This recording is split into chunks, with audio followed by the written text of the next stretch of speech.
Today we are going to start a new topic. It is solid liquid separation.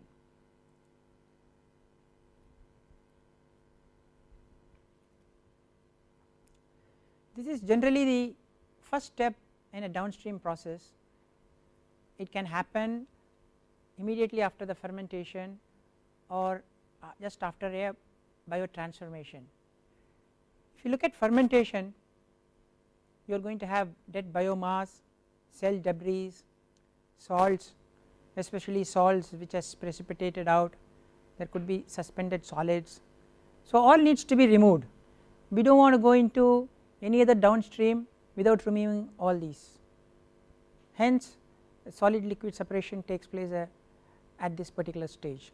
If you have immobilized biocatalyst, for example you have immobilized an enzyme, then you want to resort to filtration, remove the enzyme and then maybe recycle it again, because especially in the enzyme catalyzed processes the cost of the enzyme is very high. You do not want to throw it out, so you may like to take it back into the bioreactor.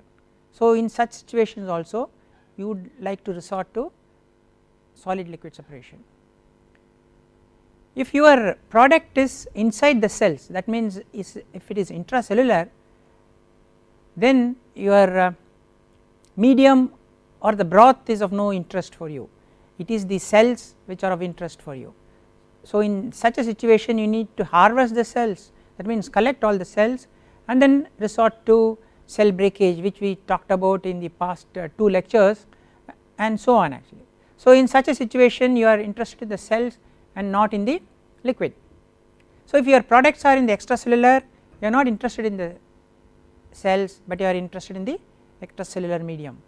So in all these conditions you need to resort to a solid liquid separation. There are different types of solid liquid separations we are going to talk about.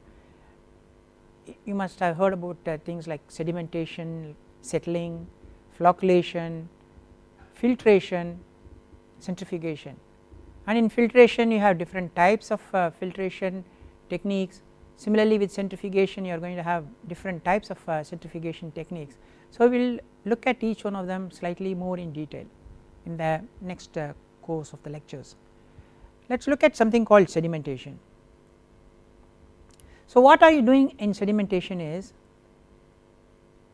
you are allowing the particles to settle down due to gravitational forces. So initially the particles may be in a suspended form, but you are allowing enough time so that the particles can settle down due to gravitational forces. That is what sedimentation is actually. So if the particles are denser than the liquid, what will happen? You are going to have all the particles settle down. So at the bottom you are going to have a very concentrated slurry mostly of solids, and at the top you are going to have mostly clear liquid.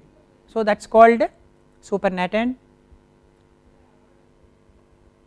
and you may just take the bottom, which is going to be very strong in the solids, especially if you are interested in separation of blood cells from plasma, if you are going to manufacture plasma protein, removal of bacteria from viruses and viruses from protein solutions.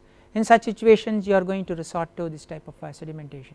In fact sedimentation is cheapest process. All you need is a large vessel which can do this job and enough settling time so that the solids can settle down comfortably, and you get a good separation between the solids and the clear supernatant liquid at the top. So the settling time of the solids depend on couple of important parameters. Physical properties of the solid, that means things like density, the size of the solid, porosity of the solid, and the driving force for settling. That means the difference in the densities between the solid and the liquid. If the difference in the densities between solid and liquid is very large, then you are going to have a good settling. If the difference between the density of solid and liquid is very small, then settling is going to be very slow, so you need to give enough time. So under dilute condition the law which governs the settling of a solid is called the Stokes law. You must have all studied Stokes law long time back in your maybe first year or even before in your schooling as well actually.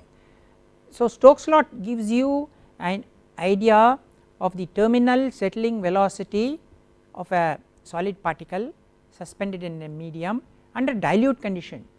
Why do we say dilute condition? If the slurry is very high, that means if the slurry concentration is very high, there could be interaction between one settling solid and another settling solid. So it is not going to be completely free from the interaction, that is why we call it dilute conditions.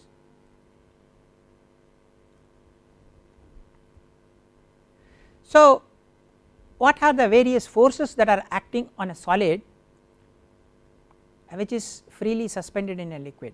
Many things are happening. One is the buoyancy, must have all heard about the buoyancy of the solid. So buoyancy depends upon the density of the liquid as well as the volume displaced by the solid, correct? We have studied I think in our school.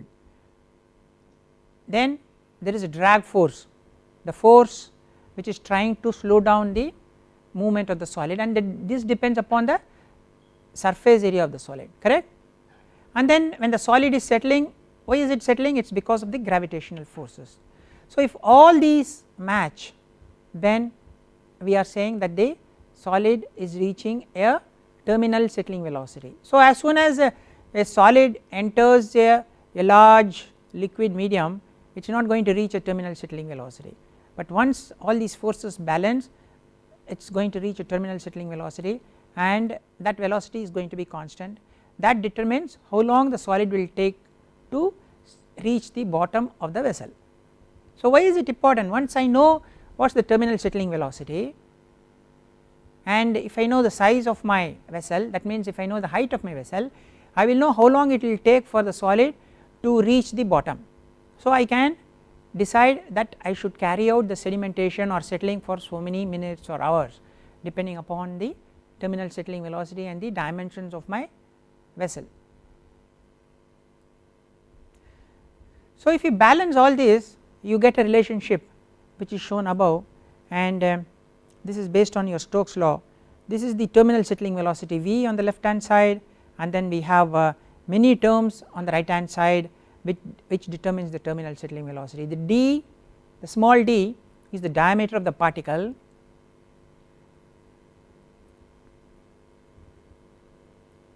and you have some term in the bracket that this is the driving force, difference in the density between the solid and the liquid. So this is the driving force. If this number is very large, the terminal settling velocity is going to be large. If this number is very small, this is going to be small. And at the bottom we have a term mu, which is the viscosity of the fluid. So if the viscosity of the fluid is very large, that means it is preventing, it is dragging the solid from settling.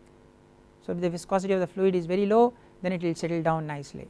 So if I am doing settling in aqueous medium, plain water, it may be very large, but then when I have cell debris, dead biomass, DNA and so on, my viscosity of the fluid goes up because of these biomolecules. So the settling will become much slower. So if you are carrying out experiments in your lab and you test the settling of a solid in water, and when you test it out in your fermentation broth, both are going to be very different. So you have to be very careful on that, because a fermentation broth will contain all the cell debris, intracellular media, intracellular material, so the viscosity goes up and hence the settling velocity will be less, unlike doing a settling study in a pure water medium.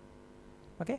So this equation tells you that the velocity is directly proportional to the diameter square of the particle, inversely proportional to the viscosity, directly proportional to the difference in density, and g of course is the acceleration due to gravity. You all know that, right? So this is valid only for dilute conditions and for very low Reynolds number. You all know what is a Reynolds number, right? Reynolds number is a function of the physical properties of the particle. So Reynolds number is given by d u rho by mu. D is the diameter of the particle, u is the velocity, rho is the density of the fluid, and mu is the viscosity of the fluid, and it is valid only when Reynolds number is less than 1. That means at very low velocities, not at very high velocities. If the velocity is very high, you are going to create turbulence, then we cannot use this particular relationship. So the velocity has to be low, then this particular Stokes law is valid.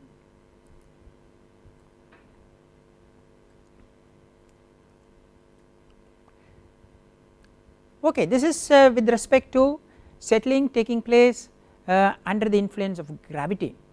But suppose I have a centrifugal force, as is the case in a centrifuge, then how will that settling vary? If you look at the previous equation, if you remember, and this particular equation, you see that there is one small difference, the omega square r term here, okay, the omega square r term, whereas in the settling in the influence of just gravity you have Gc. So that is the only difference between settling taking place under the influence of gravity, settling taking place under the influence of centrifugal force. That is the only difference, because the centrifugal force is almost equal to the gravity. Now here if you look at the centrifugal force, it is made up of two terms, the omega, that is the angular rotation of the centrifuge, radians per second, and r. R is the distance of the solid from the center of the axis of the centrifuge. Okay, so if the r is large, that means if the particle is far away from the center of the axis of the rotation, then your settling velocity also will be high. It is like a centrifugal force, if you are very far away from the center, you can feel the force much higher, right. Okay, so if I have very large rotation speeds, then I can have very large terminal settling velocity. So that is the advantage of a centrifugal settling when compared to a gravitational settling. In a gravitational settling we cannot go beyond g, right, Gc is number fixed, whereas here in a centrifugal settling I can keep on increasing the RPM of my centrifuge.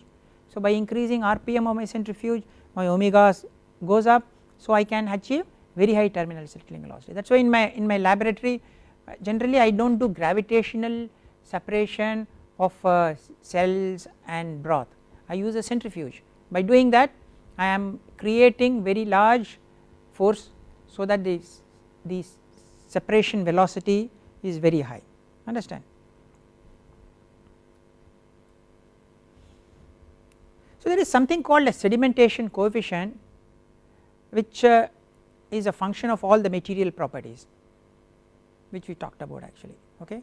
So the sedimentation coefficient is nothing but the molecular weight of the material or the solid which we are talking about, and then particle specific molar volume. Particle specific molar volume is nothing but inverse of the particle density, and then we have something called the frictional factor, okay. Frictional factor is a function of the physical surface properties of the solid. Now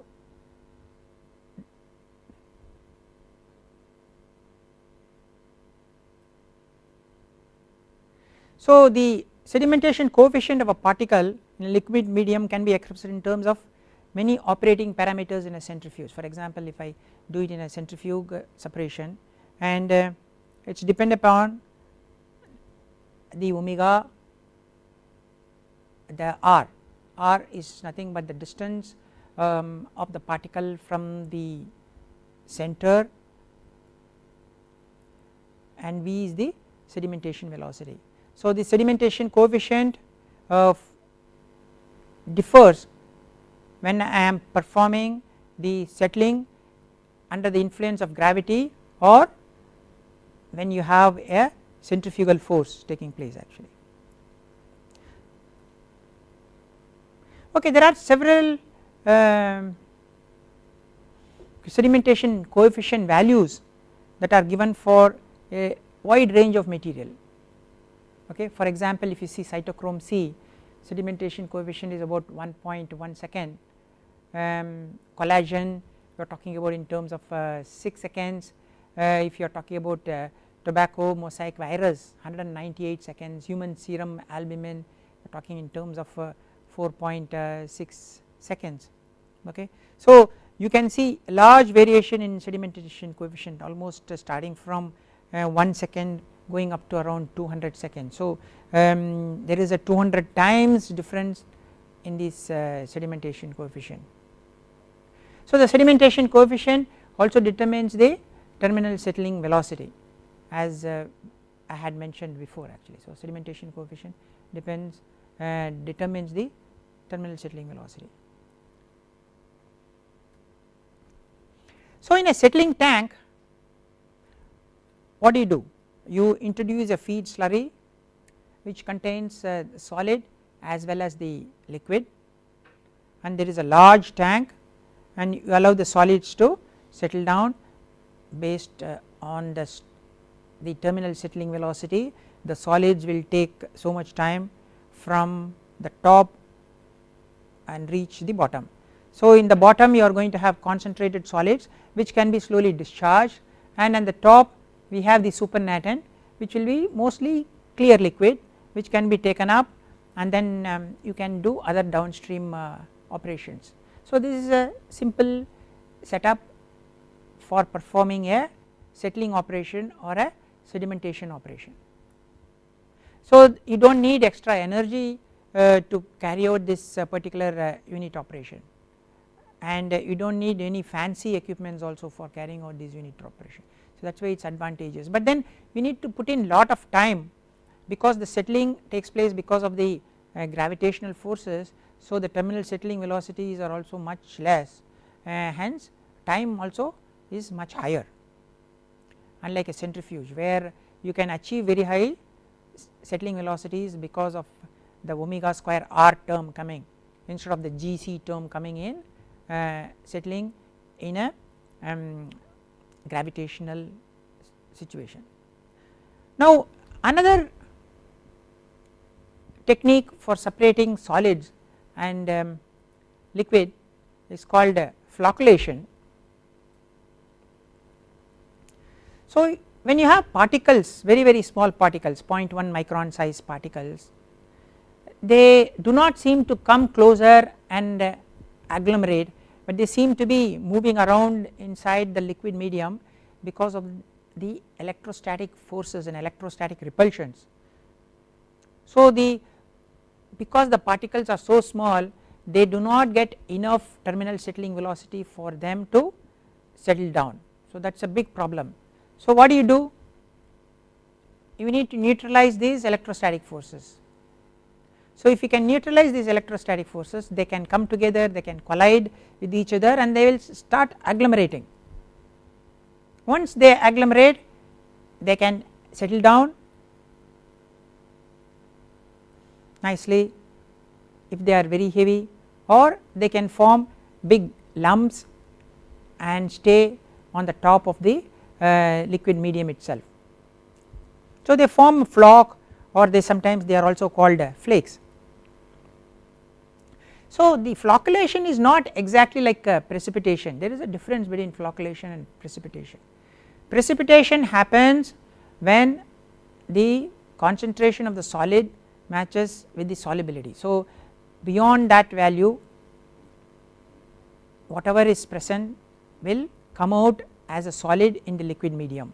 So that is called precipitation, whereas here the concentration in a flocculation is much less than the solubility limit in the liquid. That means they have still not you can still dissolve that solid if you use some other means.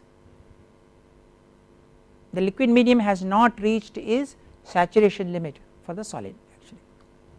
So once you remove the electrostatic repulsions and forces, the solids get aggregated, they form flock, so they can either float on the top, forming big lumps or flocks they are called, or flakes they are called, or if they are very heavy when compared to the liquid they can settle down at the bottom, then it is almost like sedimentation. The bottom will contain concentrated solids, top will be containing the clear liquid. So how do you do this? You can add large number of different types of chemicals which can neutralize the charges present on the surface of these fine solids actually.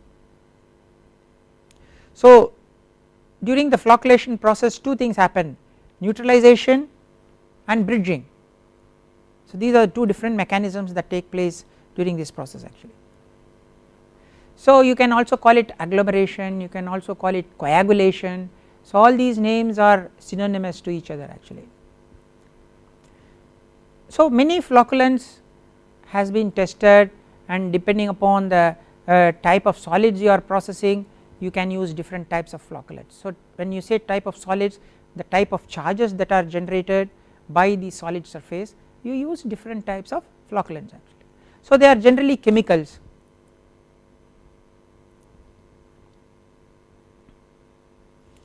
Flocculants are also used in water treatment chemicals quite a lot actually. So water before it is sent to domestic use, generally they use flocculation type of downstream to remove whatever suspended solids that are present, and then the water for domestic purpose is chlorinated to kill all the viruses, okay, because the water will contain lot of fine solids which will not settle down actually, and you cannot filter this fine solid, they are so small it is not possible to use any type of filtration. So that way flocculation is adopted.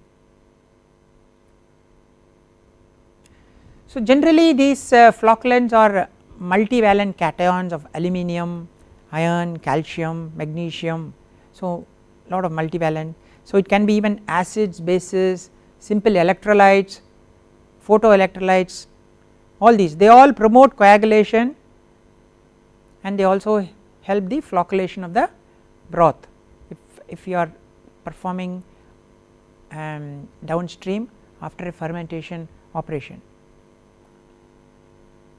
For example, in the manufacture of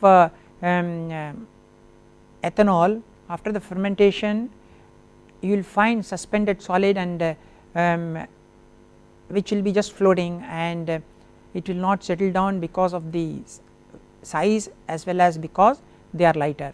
So there you need to resort to some sort of a flocculation type of downstream process. Sometimes even long chain polymer flocculants are also added. For example, polyacrylamides, they have also been tested as a flocculant or a flocculating agent, and they have been found to be very good. Of course there are some drawback. If you are resorting to membrane filtration after flocculation, these flocculants may go and foul your membrane surfaces, so that is one problem actually. And the other thing is the flocculant itself could be a material which may be destroying your proteins or any other product of interest, so that is a big problem we need to consider. So there are different types of flocculants, chemical flocculants, natural flocculants. As the name implies, chemical flocculants are synthetic chemicals which are synthesized in your or manufactured, whereas natural flocculants are naturally available material. Aluminum chlorohydrate, aluminum sulphate, calcium oxide, ferric chloride, all these are possible chemical flocculants, even iron sulphate, that is ferrous sulphate. Whereas if you look at the natural ones, chitosan, oleifera seeds, papain, and large number of seeds have been tested, and some more chemical, these are all polyacrylamide, as I mentioned, is a polymeric, sodium aluminate, sodium silicate, they are some more chemical flocculants. So a large number of chemical flocculants are available in the market, and one could test out depending upon the type of application. So what are the factors which influence this flocculation process? Large number of factors influence the the type of coagulant or flocculant you used to perform this operation, the amount of coagulant you are using, the pH, because I mentioned flocculation happens because of the charges and because of the electrostatic forces. So, the pH has a very strong effect on charge. So, the pH can either enhance or speed up the floc formation, or they can retard or slow down the floc. The coagulant feed concentration, how much of coagulant feed I need to add. So, what other additives I am going to add apart from the coagulant? Example, am I going to add any other polymeric material, am I going to add some adsorbent. So, all these needs to be also considered, because they all will have an effect on the your efficiency of flocculation process. And then sequence of addition. So, am I going to add one flocculating agent followed by, after a certain time period, am I going to add again the same, and what will be the gap between each addition or dosing. So, all these will have an effect on the efficiency of the process actually. And then once I have added this flocculant, how hard am I mixing the flocculant with the broth, and what is the duration of mixing, that will also have an effect on that. What type of devices we use for performing these mixing operations, are we creating any velocity gradients during this flocculation stage, how long the flocculator the material remains in the flocculation or a flocculator, type of stirring I used, am I using agitator, what type of agitator I use, and then the flocculator geometry, am I using a cylindrical vessel for performing the flocculation or operation, or am I having a conical vessel, and so on actually. So, what are the different steps in flocculation? So, initially at say time equal to 0, you are adding your slurry which contains the suspended solids, okay. Then after some time you are adding your flocculant, then that is dosing your flocculant, then you may be agitating and then stopping the agitation, allowing the flocs to form. Then once the flocs are formed, and if the flocs are heavier than the liquid, what will happen? They will start settling down, and the bottom will have the flocs and the top will be the clear liquid, okay. But whereas if the flocs are lighter than the liquid, then they will be floating as two layers. You will have the clear liquid at the bottom and the flocs will be at the top. So, we need to just remove the flocs at the top and we can collect all the clear liquid from the bottom. So, depending upon whether the flocs that is forming is denser than the liquid medium or whether it is lighter than the liquid medium, the flocs will be either settling at the bottom or will remain at the top. So, you have to add the flocculating agent, you need to perform certain agitation, you need to allow the flocs to coagulate or come together. If it is going to be settling, then you need to give some more time for them to settle down and reach the bottom of your flocculator. So, there are many small time steps which are involved. So, the overall cycle time is a combination of all these or a summation of all these various times. There is another technique which also can help the flocculation process, that is called the air flotation. Here again you have very fine solids which are not coming as flocs and settling down. You do not want to add any chemical to do that, and the solids may be lighter than the liquid, that means the densities density of the solid may be less than the liquid density. So, in such a situation you may be passing air and the air may help to form flocs or froth which may float at the top of the liquid layer. The broth or the concentrated solids or the froth can be skimmed out from the top. It is almost like the froth that is forming on top of milk. It can be skimmed out and the bottom will be the clear liquid. So the advantage in this technique is you are not adding any flocculant, all you need is air which needs to be pumped from the bottom. This type of technique is quite used in environmental applications.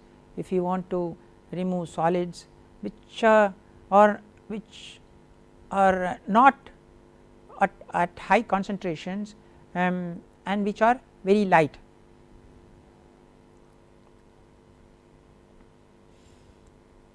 The next solid liquid separation processes is the filtration. So there are different types of filtration, and we can use different type of material for performing the filtration process. You can use a cloth, you can use metal discs, we can use polymeric membranes, we can use fibers, candles with fine pores, like at home where water purification system they have candles, ceramic candles which will have fine pores which will hold the solids and the liquid passes through it and you get clear liquid. Sometimes stainless steel candles are also used if the solids is very abrasive. So the solids will be retained and the liquid flows through. So we all have seen a filter for a very long time at various locations for various purposes, so it is nothing new for us. There are different types of designs for filtration. So you can have a filter medium, this could be your cloth or this could be a metal sintered disc or even membrane. So the feed slurry is fed here, the cake is forming here and the liquid flows through the slurry and the clear liquid comes on the other side here. So this is a typical design of a filtration assembly. So this is a batch operation, that means after some time there will be so much of cake that is formed here, the liquid flow will get slower and slower and after some time there will not be any liquid flow. So what do we have to do? We need to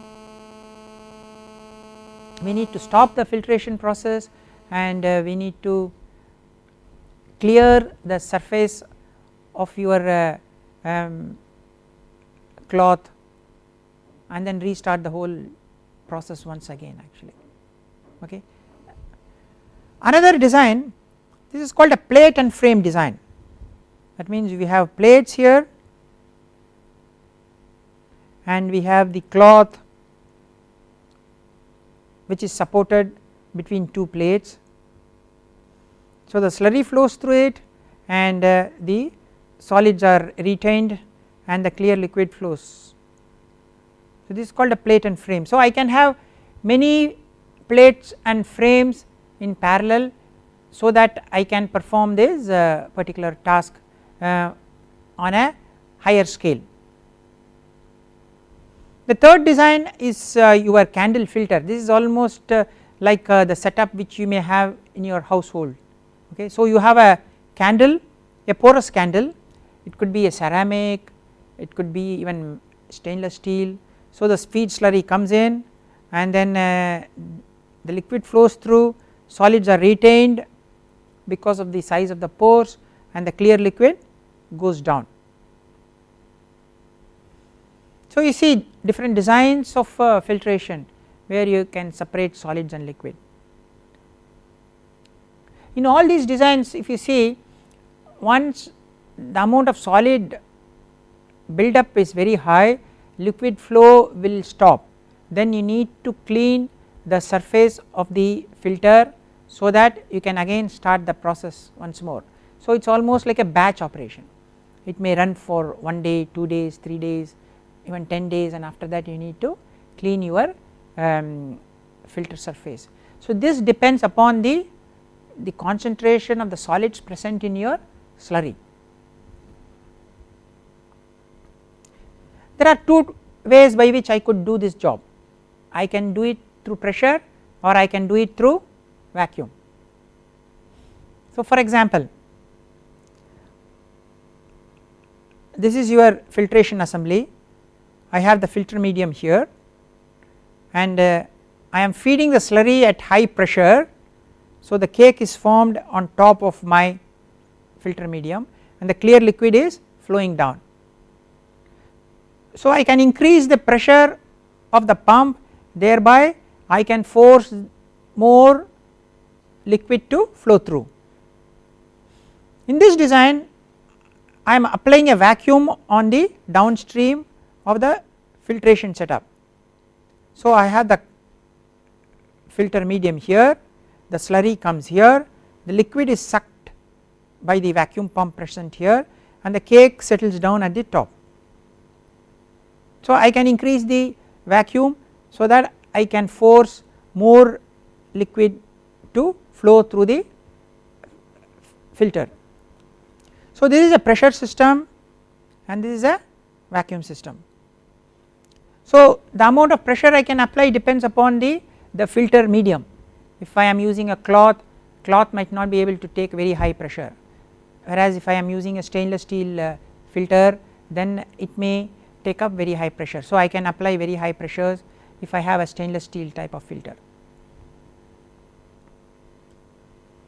Another design is called the rotary drum filter, where I have a rotating drum and this rotating drum is immersed inside a bath containing the slurry. Slurry means I have the solid and the liquid. So the drum is slowly rotating and there is a vacuum inside the drum, so the liquid gets sucked inside and the solids are retained at the top, and generally the solids attach to the surface when the drum is immersed inside the slurry tank. So here you have a wet cake. Now if the solids contain some impurities which you would like to remove, we perform something called washing. I can wash it with water or I can wash it with solvent which will remove the impurity. So here I am washing and this is again sucked inside through the drum, and here we allow the solids to dry, and finally here we are cutting the solids out using a cutting knife. So the solids sort of get scraped out of the rotating drum, and once more the drum gets immersed inside the slurry tank, and once more the slurry gets sucked in, that means the liquid gets sucked in and the solids form a cake, and the cake once more goes up, which gets washed, which gets dried, which gets cut. So this happens continuously. So I can do this type of rotary drum filter operation in a continuous mode. So I can continuously keep on adding slurry inside this slurry holder, and I can continuously get wet solid out. So the advantage of this is continuous operation, number one. Number two, I can wash the solid using a medium like water or solvent which will remove some impurities that are present in my solid. So that is advantage number two with this setup.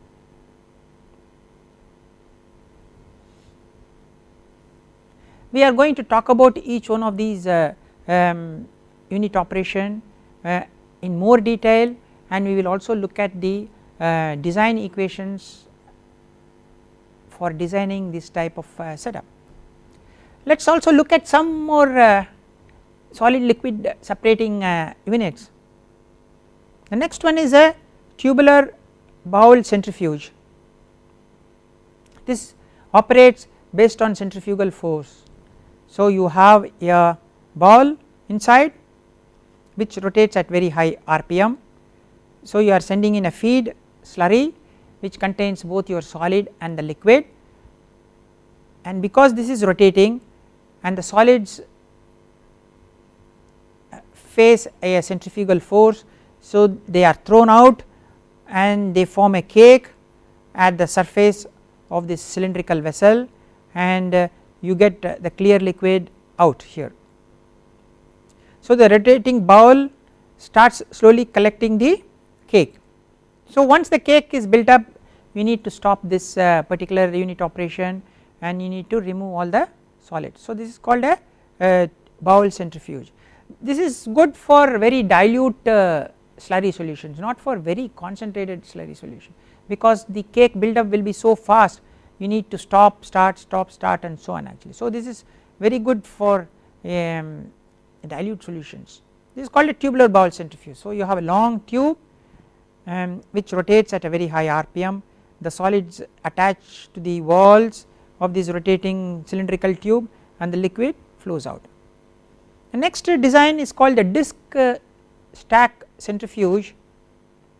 You have discs which are rotating, so the slurry comes in and then slurry starts flowing through the discs. Because of the way the discs are positioned, the slurry flows through the discs and they are thrown out.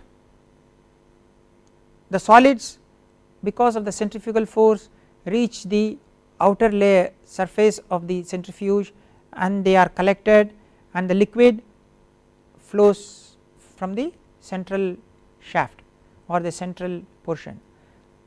So the solids are thrown out and they reach the surface, outer surface of the centrifuge, and they are collected at this position, whereas the clear liquid flows out from the central portion. This is called a disc stack centrifuge. So here these discs help the slurry to flow in a centrifugal direction.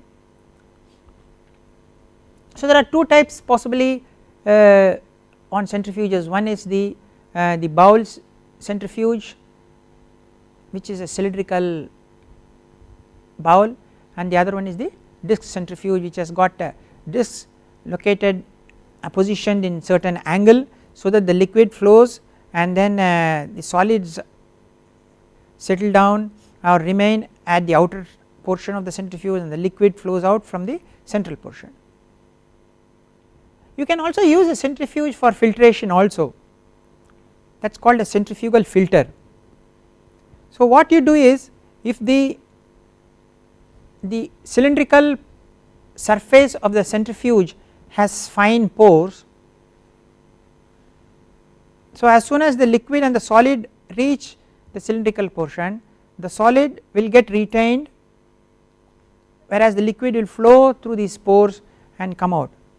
So it is almost like a normal filtration, only difference is here the forces are very high. So because of the centrifugal force, the liquid is pushed out towards the periphery, solids settle down on the inner surface of the centrifuge, and the liquid flows through this solid bed and then they are collected outside the centrifuge. So this is called a centrifugal filter.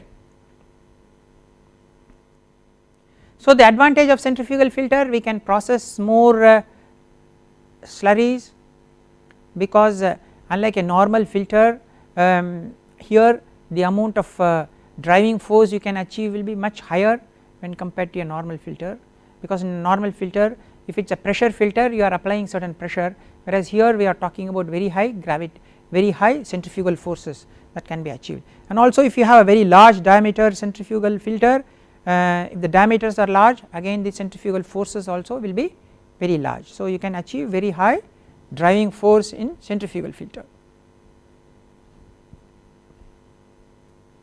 Okay. So the rate of filtration of a slurry through a bed depends upon several parameters, and we will look at these in more detail. Now it is proportional to the area of your filtration setup, it will be proportional to your pressure gradient, it will be proportional or inversely proportional to the bed thickness, and also inversely proportional to the viscosity.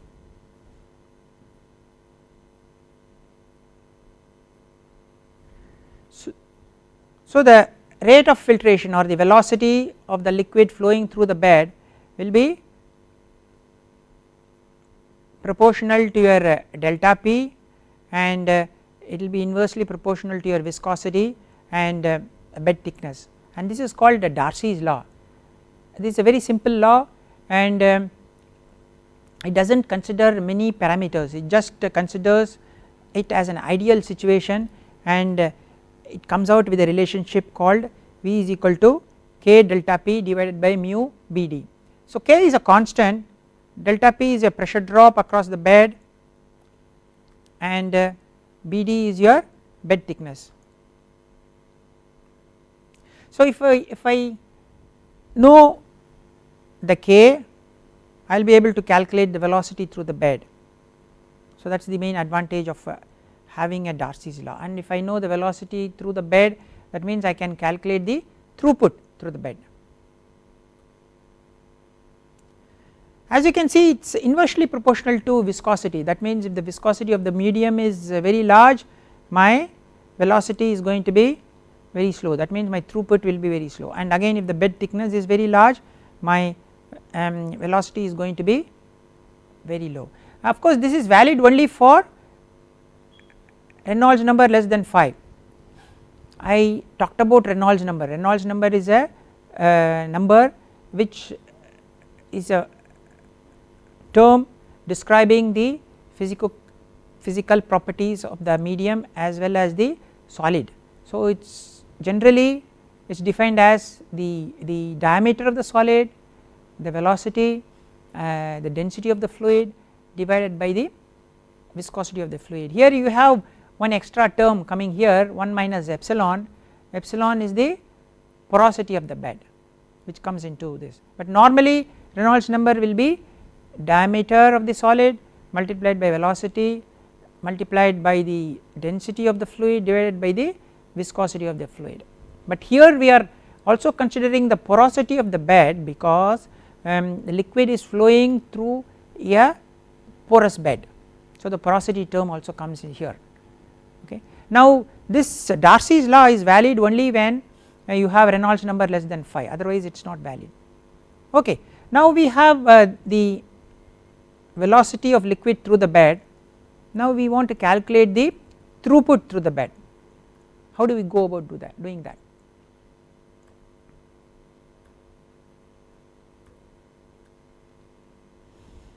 So let us go do some mathematics into that. So imagine that I have a slurry of batch V, that means the total volume of filtrate I want to filter,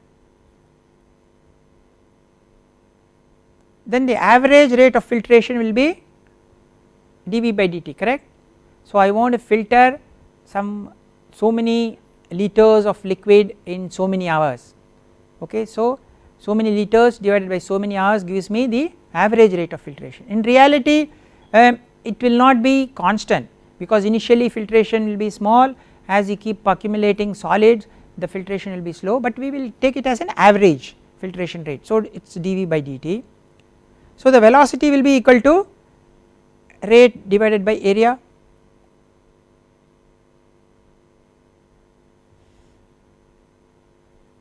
where area is the filtration area, okay. Now we can introduce this into the Darcy's law because I showed Darcy's law where it is velocity is a function of delta P, that is the pressure drop or pressure gradient, and divided by the bed thickness and mu as the viscosity of the fluid, okay. So I can combine this equation with the Darcy's equation. So by doing that I will get a equation like this: dV by dt, V as I said is the quantity of the slurry, quantity means volume of the slurry that needs to be filtered, K is some constant, A is the area of the filtration surface, delta P is my driving force divided by mu viscosity of the medium, Bd is the thickness of the bed. Generally the filter cloth or the filter medium also will offer some resistance to flow, and generally we can neglect that, it is not very high, so we can neglect that. So if you neglect that term, then we can get very simple relationship, okay. If you do not neglect that term, the relationship becomes slightly complicated. We will look at both these type of approaches. Now there is another aspect which needs to be considered, which is called the compressibility of the bed. Some solid material under pressure will get compressed, and some solid material under pressure will not get compressed. For example, if you take chalk, if I put pressure it gets compressed. If you, for example, if you take clay, when I put pressure it gets compressed, whereas if you take sand, whether I put high pressure or whether I put medium or low pressure, it does not get compressed. So there is a factor that is known as compressibility, and the equations, filtration equations will change depending upon whether it is a compressible bed or whether it is a non compressible bed. The equations will look very different.